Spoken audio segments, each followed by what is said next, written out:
Hello and welcome to A Mystery and a Mess. I am Amanda and this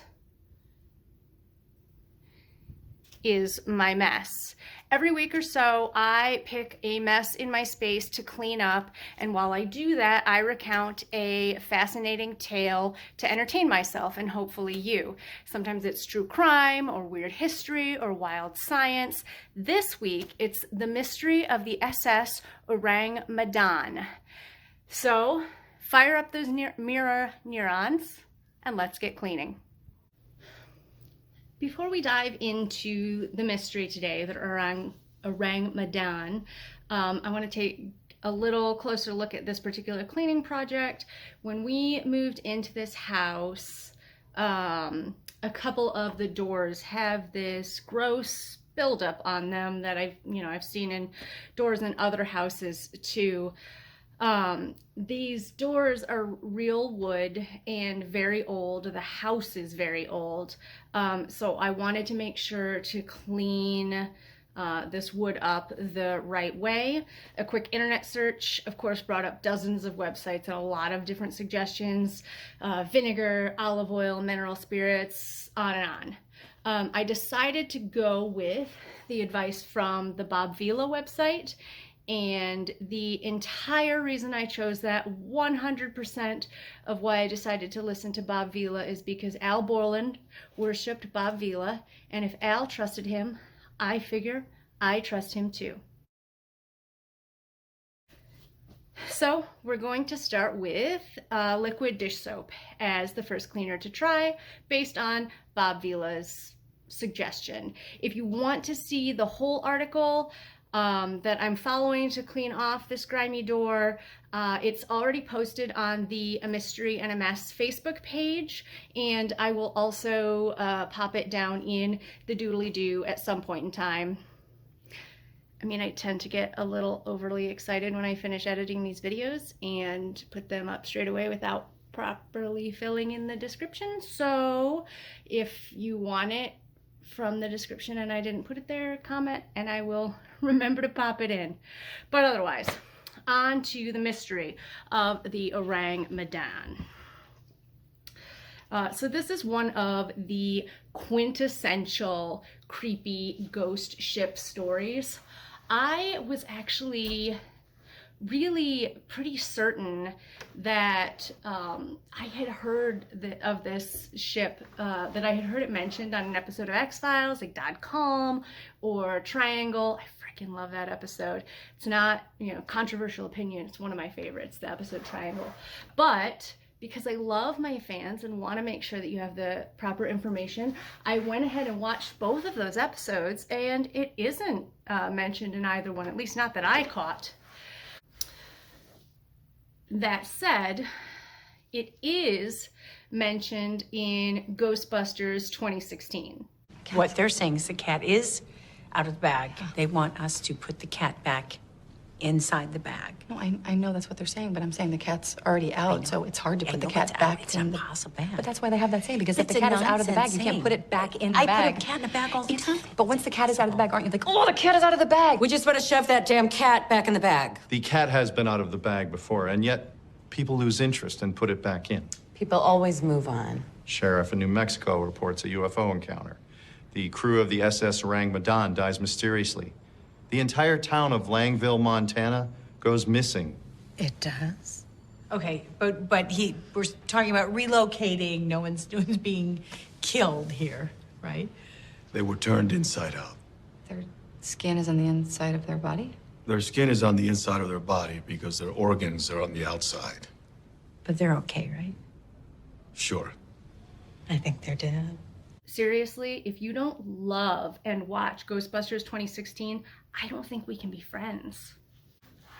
Picture it, the Straits of Malacca. Oops, picture it. The Straits of, fucking A. Start with the year. Picture it, 1947, the Straits of Malacca. 400 nautical miles or so from the Marshall Islands. Several vessels in the area, including the U.S. ship Silver Star, began picking up distress signals. These Morse code messages were somewhat garbled.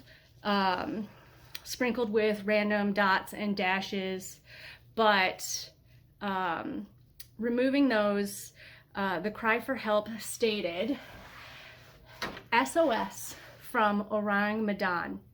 We float. All officers, including the captain, dead in the chart room and on the bridge. Possibly whole crew dead. And then it drifted off into more confused dots and dashes. After a few minutes, 2 more words came through clearly. I die. And that was the last that was heard of the transmissions. Nothing else came through. The Silver Star located the ship, which turned out to be the SS Ourang Medan, and because the waters were relatively clear, boarded the ship.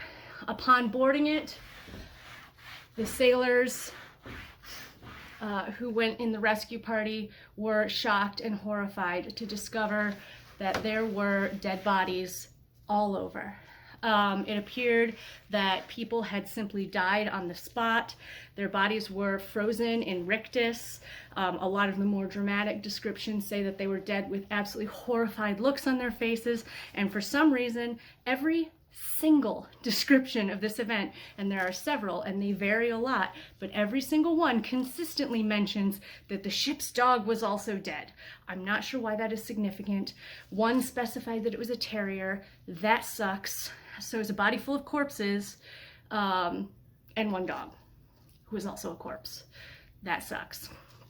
So obviously the sailors were horrified and confused and knew that they needed to figure out what had happened aboard this ship.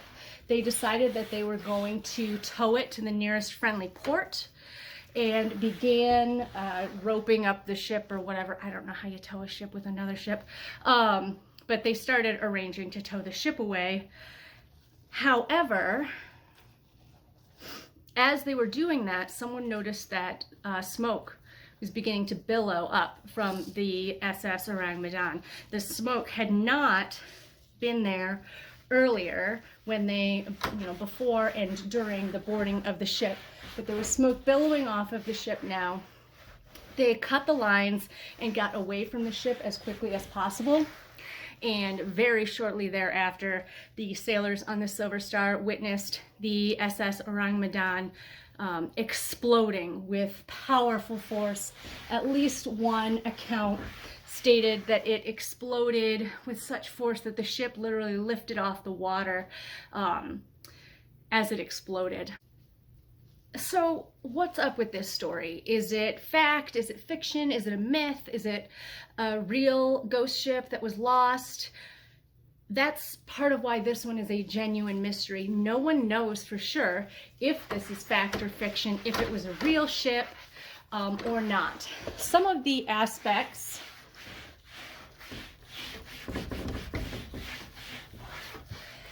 that lend credence to this being a real ship and explain the happenings that were described by the sailors from the Silver Star include one account from a Dutch Indonesian newspaper around the time that reported to describe the experiences of the sole survivor of the Ourang Medan crew.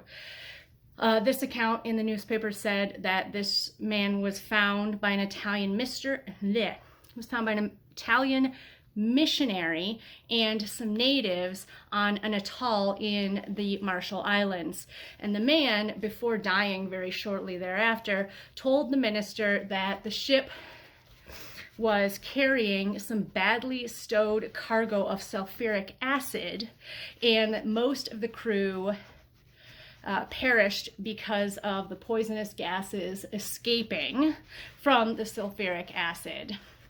According to that story, the Ourang Medan was sailing from the Ourang Medan was sailing from a Chinese port, and they were going to Costa Rica, and they were deliberately avoiding authorities because they were smuggling this sulfuric acid. The survivor, who was supposed to be an unnamed German man, died basically immediately after telling his story to the missionary.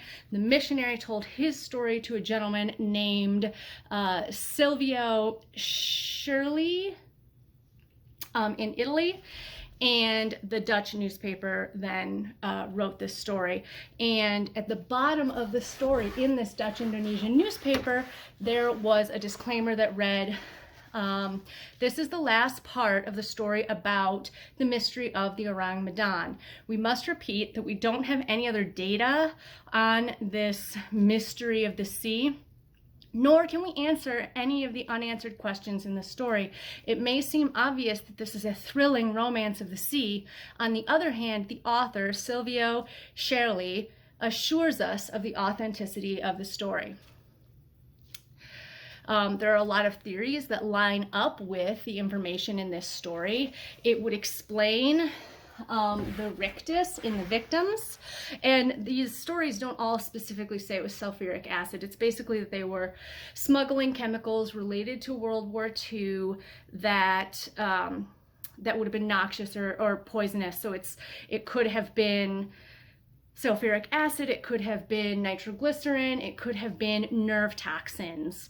But basically they were smuggling these noxious chemicals, which then escaped and poisoned the crew, and this would accurately explain the rictus state of the victims, and would explain the explosion if there was a breach, some sort of breach in the hull or leak that allowed salt water to mix with the chemicals.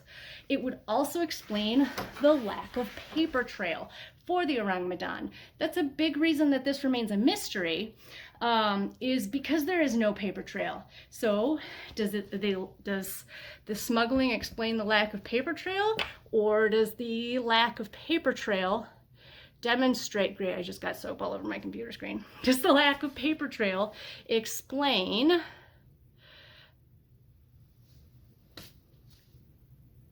what am I trying to say? Does the lack of paper trail demonstrate that this is in fact a myth and a made-up story? See, a lot of people have investigated this at that time that it happened and more recently, and there's no record of a ship named the Ourang Medan ever existing. Now, if they're smuggling, did they probably change the name of the ship? Yep. But aside from the fact that there's no record of the ship ever existing in Dutch rolls or others, there is a record of the Silver Star. It did exist, but in that ship's rolls or logs, there is no record of an encounter or a rescue attempt with this Ourang Medan ship, or any other description of an encounter that sort of matches up. There are a lot of stories, though, that don't say that the rescue ship was the Silver Star. As a matter of fact, many accounts of this tale differ on the year. There are several accounts that are considered credible, but they are from either 1940, 1947, or 1948. So even the exact year of this apparent occurrence is unknown, and that kind of takes away from the credibility of it a bit. So ultimately, this is one that remains a mystery, and I don't think there's really any way to solve it unless someone finds, you know, this Silvio guy's diary, and it says, hey, I made up a story and I sold it to the Dutch newspaper and it was really funny. Other than that, this one remains a mystery. I am going to rinse this down with some non-soapy water and dry it off, and we'll take a look at it. I hope you've enjoyed our video. And here, take a look at the before and after of the project. Thank you again. Please like and subscribe, and ding the little notification bell on this story and this channel, so you can be the first one to see the next mystery.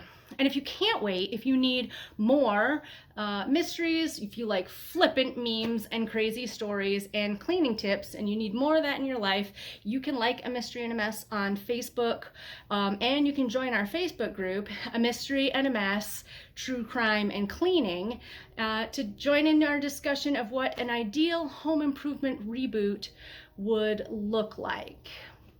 We're also on Pinterest, Twitter, sometimes, and on Instagram. So thank you so much for watching, and join me next week for another mystery and another mess. In the meantime, learn something new and clean up your act.